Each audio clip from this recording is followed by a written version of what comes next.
El tesoro de David, por Charles Spurgeon, Salmo número 101, título Salmo de David.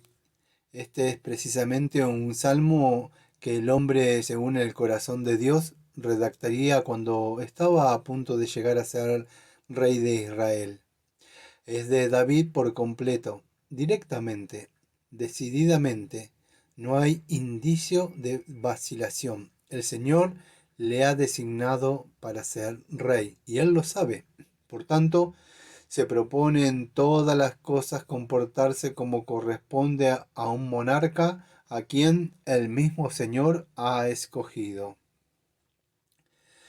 Si le llamamos el Salmo de las resoluciones piadosas, podremos quizá recordarlo más fácilmente. Después de varios salmos de alabanza, un salmo de práctica no solo ofrece variedad, sino que es muy apropiado. Nunca alabamos mejor al Señor que cuando hacemos las cosas que son agradables a su vista, nos comentaba Spurgeon.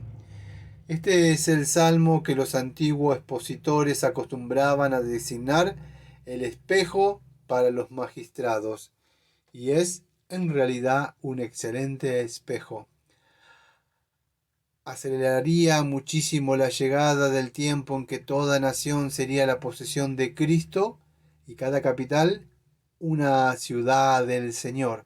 Si todos los magistrados pudieran ser persuadidos de revestirse del espíritu de este salmo, cuando van a ejecutar las funciones que corresponden a su oficio, William Winnie Eyring, en su vida de Ernesto el Pío, duque de Saxe-Gotha, refiere que envió a un ministro infiel una copia del Salmo 101, que pasó a ser un proverbio en el país cuando un funcionario hacía algo equivocado o impropio. Pronto va a recibir el Salmo del Príncipe para que lo lea, de F. Delitzsch. El Salmo 101 era muy querido por el más noble de los príncipes rusos, Vladimir Monomakos, y por el más manso de los reformadores ingleses, Nicholas Ridley, y ha sido lo profundo y sincero de su intención práctica lo que le ha dado tal estimación. Está lleno de una exclusividad adusta, una noble intolerancia, no contra el error teológico, ni contra las costumbres descorteses, ni contra la insubordinación política, sino contra el corazón orgulloso, la mirada altiva, la calumnia secreta, el intrigante engañoso, el fabricante de mentiras. Estos son los individuos a quienes David quiere excluir de su corte. Estos son los rebeldes y herejes a quienes él no quiere tolerar en su casa o poner en ellos la vista. Nos comentaba Arthur Penning Stanley en lecturas o Lectures on the History of the, pareciera decir como Sherwick Church, algo así. Es lo de donde está tomado este comentario. Versículo número 1. Misericordia y justicia cantaré. Deberíamos bendecir tanto al Señor por el juicio con que disciplina nuestro pecado, como por la misericordia con que lo perdona. Hay tanto amor en los golpes de su mano como en los besos de su boca, nos comentaba Spurgeon. Oh, qué hermosa es esta misericordia en el tiempo de la angustia y la tribulación. Es como una nube de lluvia que llega en el tiempo de sequía, pero esta misericordia de que se habla aquí en la primera parte del canto del profeta se extiende aún más. Se despliega en clemencia, bondad y compasión. En clemencia, perdón para los malhechores. Compasión, al aliviar al afligido. En bondad, hacia todos. Nos comentaba York Agrill. ¿Hay algún hijo que pueda mirar el historial variado de su corazón o su historia externa y no ver la bondad y severidad y bondad, siguiéndole en todo su camino? ¿Ha tenido que beber alguna copa tan amarga que no pueda decir, aquí no hay misericordia? ¿Ha tenido un curso tan esplendoroso que pueda decir, no hay disciplina ni corrección aquí? ¿Ha tenido alguna vez malas noticias? ¿No han habido noticias buenas que vayan a contrarrestado las anteriores y le hayan aliviado?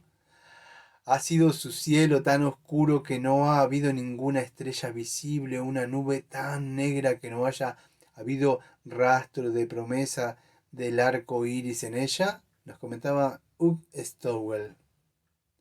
Versículo número 2. ¿Cuándo vendrás a mí? Si Dios es con nosotros, no vamos a errar en el juicio ni a transgredir en él en la conducta. Su presencia nos trae sabiduría y santidad. Lejos de Dios nos hallamos lejos de la seguridad. Andaré en el interior de mi casa, en la integridad de mi corazón.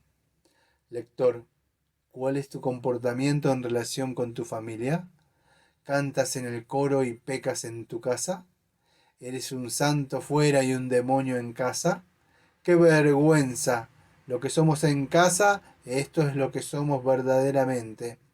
No puede ser un buen rey aquel cuyo palacio es un centro de vicio, y un verdadero santo aquel cuya casa es una escena de contiendas.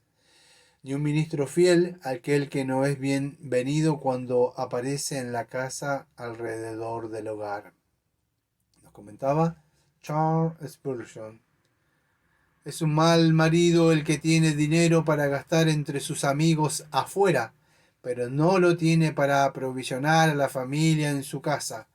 Y puede ser un buen cristiano el que exhibe toda su religión fuera y no le queda ninguna para sus allegados en la casa. Nos comentaba William Gurnall. Es más fácil para muchos hombres andar con un corazón perfecto en la iglesia e incluso en el mundo que entre sus propias familias. ¿Cuántos hay que son mansos como corderos entre los otros y cuando están en casa son como avispas o tigres? Nos comentaba Adam Clarke. Versículo número 3. Cosa injusta. El original, si lo traducimos palabra por palabra, dice, no pondré palabra de Belial delante de mis ojos. Pero palabra es traducido aquí figurativamente por cosa, como en el Salmo 41, versículo 8. Y así es traducido tanto por Montano en el margen como en el texto por Junio. Sin embargo, en su comentario sobre este salmo, él sigue de modo preciso el original aplicándolo a los halagadores y aduladores, las ratas y polillas de la corte. Nos comentaba George Alwyn Grill. Aborrezco la obra de los que se desvían. Estaba del todo resuelto contra ellos. No los veía con indiferencia, sino con desprecio y aborrecimiento.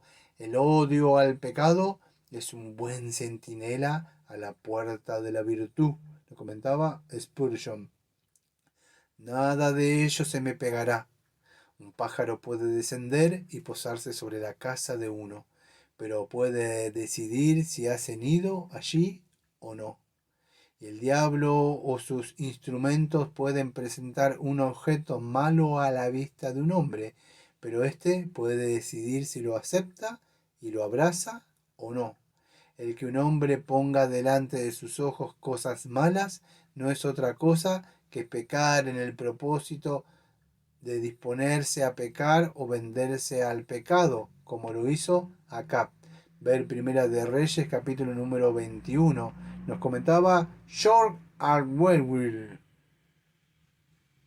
Versículo número 4.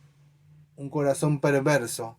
El sentido original de este perverso es retorcido o contorcido. y denota cuando se aplica al hombre, una persona de disposición astuta que puede retorcerse en formas y maneras, de modo que no hay verdad y honor en él, de que uno pueda fiarse. Nos comentaba Samuel Chandler, versículo número 5, al que solapadamente difama a su prójimo, lo exterminaré. El dar una puñalada a otro en la oscuridad es uno de los crímenes más atroces y debe ser reprobado con ahínco. Con todo, algunos que son culpables de ellos hallan apoyo en lugares encumbrados y son considerados hombres de confianza, de vista y de previsión, que tienen a sus señores bien al corriente de las cosas. Nos comentaba Spurgeon. Versículo número 6. El que ande en el camino de la perfección, este será mi servidor. Lo que yo quiero ser es lo que deseo que sean mis siervos. Los amos son responsables en alto grado de lo que son sus siervos, y es costumbre culpar a un amo que retiene en su servicio a personas de carácter nefando. Por tanto, a menos que nos hagamos partícipe de los pecados de otros, haremos bien en declinar los servicios de las personas de mala reputación. Nos comentaba Charles Haddon Spurgeon.